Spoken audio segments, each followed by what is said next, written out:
don't take days off, do I? When my number is called, I don't take plays off, do I? I'ma always give you 20 and 10, no matter how much you wanna pretend that I ain't clutch with it. I don't do the load management, maybe I can handle it. When the heat is on, I can manage it. I'm kinda like James Harden. What's up, everybody? Welcome to the Others Receiving Votes podcast, sponsored by M-Glow. I'm your host, Loren Woods, aka Big Low, and welcome to the Friday Inferno. And I'm actually kind of excited to do this Friday Inferno today because I've been getting a lot of questions recently, actually over the last couple of months, from some guys who, they're in their mid to late 20s, and they asked me my opinion on, is it too late for them to think about playing professional, or let's say they played a couple of years when they finished school and then left the game for a couple of years, 1 or 2 years, and do I think that they can get back in, or do I think that they still have a shot to play? And usually if I'm having that conversation with somebody, I immediately know that they are good enough to be playing still. And, there's tons of jobs out there all over the world, minor league, professional, overseas in different regions in Europe and Asia and Africa. And, there's just tons of leagues all over the world. So, like I said, if I'm having this conversation, I know they're good enough to probably play in one of those leagues or have a spot in one of those leagues. But, usually guys that aren't very good at all just kind of pack it up and move on. They don't even have those thoughts really or have those conversations. So, when I'm having that conversation, I'm just thinking like, I don't understand if you're in your mid to late 20s, like that's, I played till I was 39. So that's not even a question in my mind. But, last time I had this conversation with a guy, he basically just asked if it would be a huge waste of time, or especially if he didn't have a chance, or if it wasn't certain that he was going to sign a contract. And I just wanted to address that because I know a lot of guys out there have these kinds of thoughts or have these kinds of issues or things that just go through their mind daily. Or should I do it? Well, I don't know if I should do it if I'm not guaranteed, or if I'm not for sure that something positive is going to happen. So, I just want to, I've been thinking about it a lot. So it brings me back to a story about my college days. And when I was in college, I thought I was a pretty good player. I mean, I thought I was going to be a first round NBA pick, or, I thought I was good enough to at least get that. But, that's neither here nor there. My junior year of college, when I was at Arizona, I had a freak accident in the game and basically shattered one of my vertebrae in my back, and I had to have reconstructive surgery and get titanium screws and rods and plates and all that kind of stuff, which is still in my back to this day. And, I just remember the doctor saying over and over again, yeah, I mean, there's a chance that you might not play again. There's a chance that even if you do play again, you won't be nearly the same player that you were before the injury. So I was basically walking around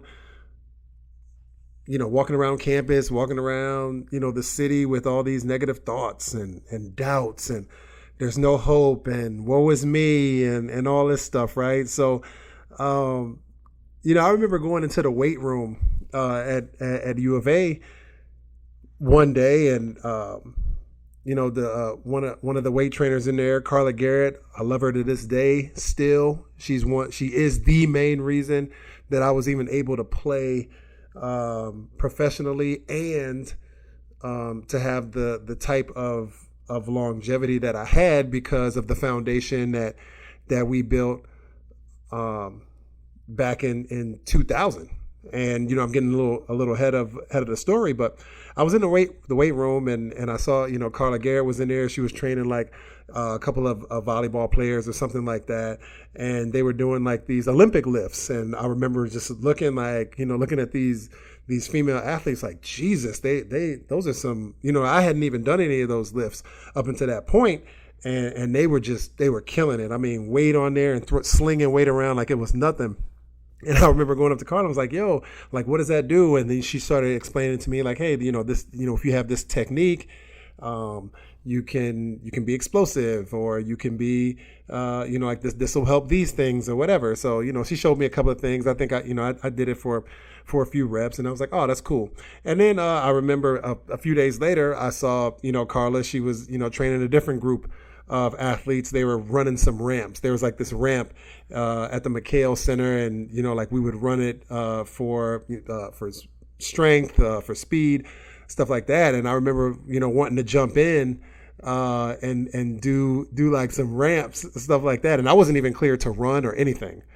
And I remember she looked at me like, are you even sure you're supposed to be doing this? I think, nah, I just want to, see if I can do it, see if I can make it, stuff like that. And I remember, hopping on the ramp and all these like other athletes. I think it was a bunch of female athletes, maybe some softball players or soccer players, something. They were smoking me, and I thought I was pretty fast, but they were crushing me. But again, all of these things just kept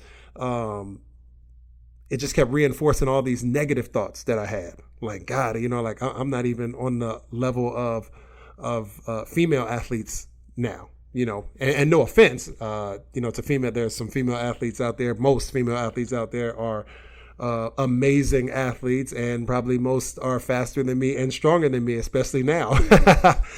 But, at that time, I had that male bravado and like, and it was just reinforcing all these negative thoughts in my head and stuff like that. And I remember sitting in the weight room, again, like a couple of days later, and Carla coming up to me, I was just sitting there, maybe in between some sets. I was sitting on like one of those bench press machines or something like that. And I remember she came up to me and, was starting to ask me she knew about the injury and everything. And, just kind of started to ask me, about how I thought and what I felt. And, I was like, well, the doctor said that, I'm probably not going to be able to play. And even if I do, I'm not going to be the same. And she was like, hey, okay, I understand. That's what they say.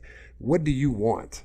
And I was like, well, I want to be the player that I was. And I want to go to the NBA. And, I want to have a long professional career. And she was like, all right, I mean, if that's what you want, then, you got to start doing stuff right now to make that happen. And she was like, I can help you, but I can't do anything for you. You have to do everything yourself. I can just be there, with you, telling you the types of things you should be doing, but you got to make that commitment. And I remember from that day forward, having that conversation with her, I was like, all right, I made the commitment, and then I was obsessed just with getting what I wanted. And my point is this: it's not about having a guarantee that you'll make it. You have to be obsessed with getting what you want. I mean, you got to be obsessed with making your dream a reality. And, it's not over until you say it's over, theoretically speaking.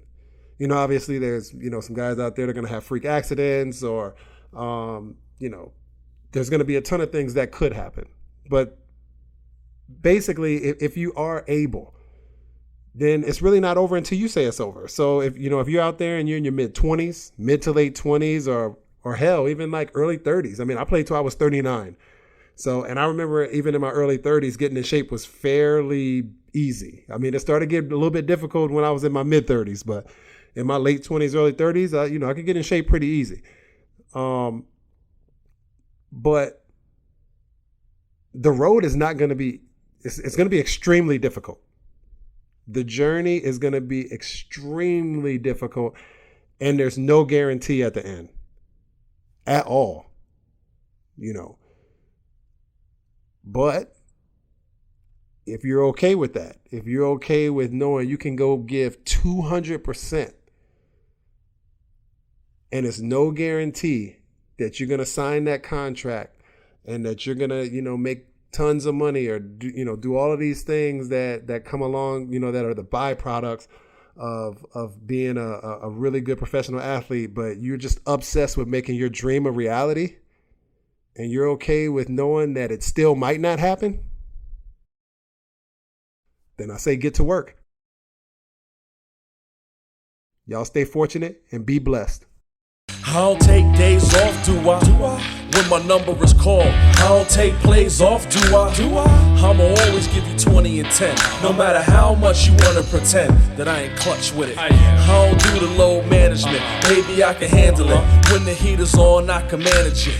I'm kinda like James Harden's career, I can walk whenever I feel. And that's facts. It's like the clock's ticking down on our trust. It's like the clock's ticking down upon us. What we gonna do?